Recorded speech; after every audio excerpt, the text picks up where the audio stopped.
Hey everybody, welcome back to the shop. This is Todd with Industrial Comfort. It's the end of bonito fishing season here in New England, and my friend Justin was just showing me some photos of the fish he caught. And I thought, I haven't turned a lure in a really long time. Now unfortunately, I don't have any hooks small enough to work on a bonito lure, so instead I'm going to show you how to turn a surf casting lure for either bluefish or striped bass. It's really easy to do on your lathe, and you can get as creative as you want with the paint job. Now I'll put a link in the description showing you where to get the parts for this. So let's get started. What I love about lure making is that you can use any scrap wood in the shop to make lures. Now I'd recommend using a hardwood as it tends to be more dense and heavier than a softwood like pine. It also ends up being a little bit more durable. Now I've cut out this blank to be about 1.5 inches by 1.5 inches. I'm going to chuck it up in the lathe here. I'm going to round it over, and I'm going to cut a tenon on one side so we can mount it in the chuck. At that point, we'll go ahead and we'll drill a hole for the tail weight, and then we'll drill a through hole with an 1/8 inch drill bit for the steel lead, and then we'll start shaping things up.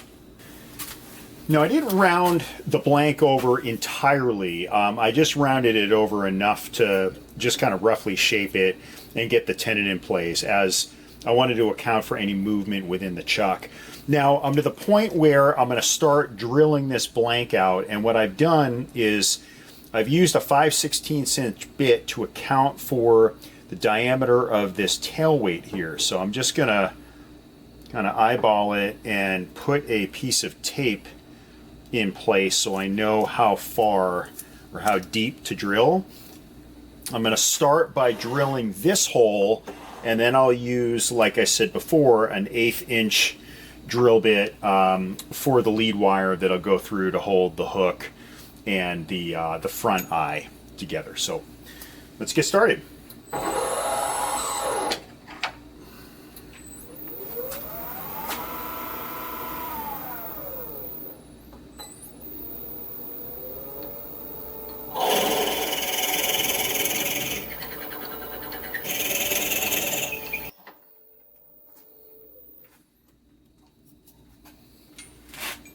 Now I'm going to swap this bit out for a longer 1/8 inch bit.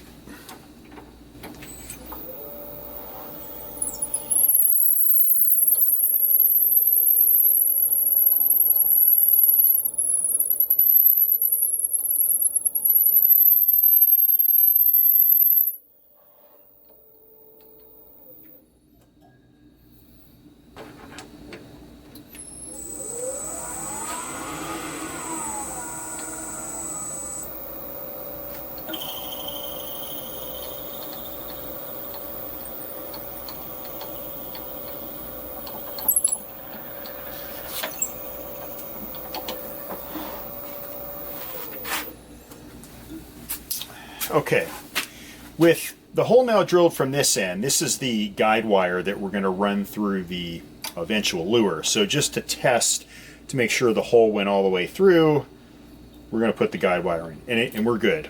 So what I'm going to do now is actually put the blank back between centers, as it's going to give us some more flexibility, and we'll start shaping the lure.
All right, now this is my least favorite part of the project, painting. It's actually the least favorite part of any project I work on.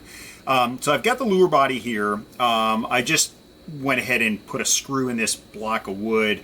I'm going to use the larger hole for the tail weight. I'm just going to pop it over, hit it with some spray paint. We'll let it dry, and we'll keep using some different paints to layer in some effect.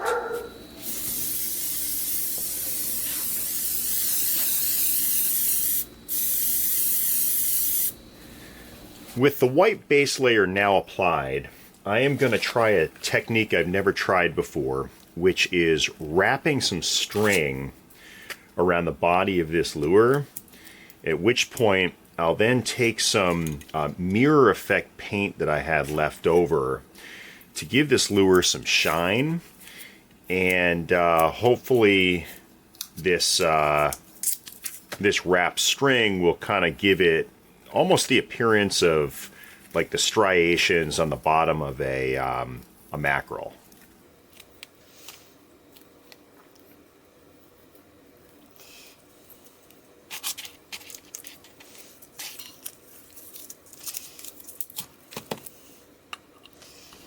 Okay, now I'm going to hit it with this paint. I'm only going to hit it from one side.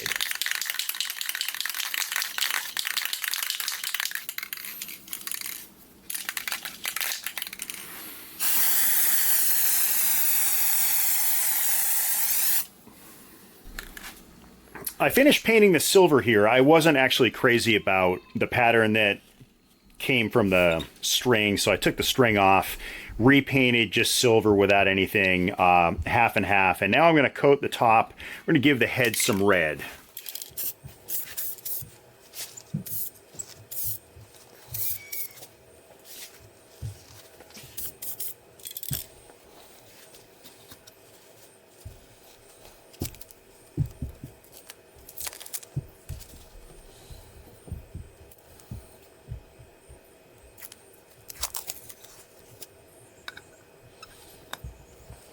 The lure's had time to dry, so it's time for assembly.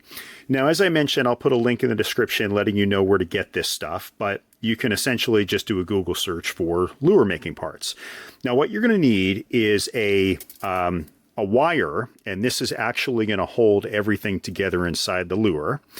You'll need some eyes, a nose grommet, a tail grommet, a weight. In this particular case, I'm using about 3 ounces, so this will depend on the application. I'm using, obviously, a hook, and then I've got a jump ring here. Now, this is optional. I like to use a jump ring because every part here is made from stainless steel with the exception of the hook. So if the hook ends up rusting out, I can easily swap it in using a jump ring as opposed to throwing the lure out. So the first thing I am going to do is slide the nose grommet through this wire, and I'm going to pinch the end here so that this loop here goes inside the nose grommet. I am then going to feed the wire through like this. I am then going to feed the weight followed by the tail grommet onto the lure body. Now, pulling the wire taut, I'm going to pull it and I'm going to bend it at 90 degrees. I'm now going to move over to my workbench so you can get a better camera angle on what I'm going to do next. With the wire now bent, I'm going to take a screwdriver, a Phillips head. Make sure it's a Phillips head because you're going to need to slide the screwdriver out. I'm going to center the screwdriver over the tail grommet here, and I am going to bend the wire around like that. Okay? I'm now going to take this over to my vise. I'm going to clamp it in place, and you can actually use a vise grip if you want. Then I'm simply going to wrap this wire around to seal it off. Okay, over at the vise, I'm going to tighten the vise around the loop. I'm then going to simply wrap the wire while pulling it tight around the bottom of this tail grommet. Go around about twice. I'm going to stop, take this out of the vise, And I'm going to use my wire cutters just to clip the end there. Sorry, I messed up my sequencing. I didn't put the jump ring and the hook on. I did put the eye stickers on that I showed in the previous step. Before I put the hook and jump ring on, I'm going to clear coat the lure. And to do that, I'm going to be using a concrete sealer called Drylock. It's water-based, it's very easy to use, and it's highly durable. You can go ahead and buy that super expensive stuff. I don't really think it's worth it. I've had plenty of great luck with this, and it's really not too high priced. So all I'm going to do is dip this in and hang it to dry, and then we'll put the jump ring and the hook on. So clear coating this lure is as easy as grabbing the top eyelet here, dipping the lure all the way in, letting the excess drip off, and then we're just going to hang it from this rod. Now I mentioned that when I clipped the wire on top, I was going to show you that we had another use for it. So once I hang this, I'm going to grab that and I'm going to show you what we're going to do with it. So I'm just going to hang this.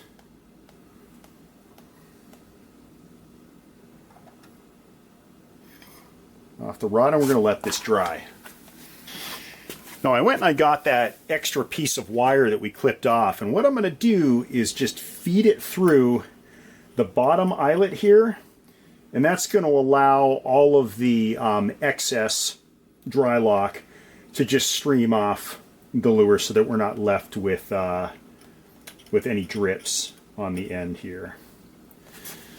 The lure's had time to dry, so I'm going to remove this bent wire that I put in. And we'll now take the jump ring and the hook and put everything together. And that's how you make a surf casting lure like this on your lathe. I hope you found this helpful. If you did, please give me a thumbs up and subscribe. Thanks for watching.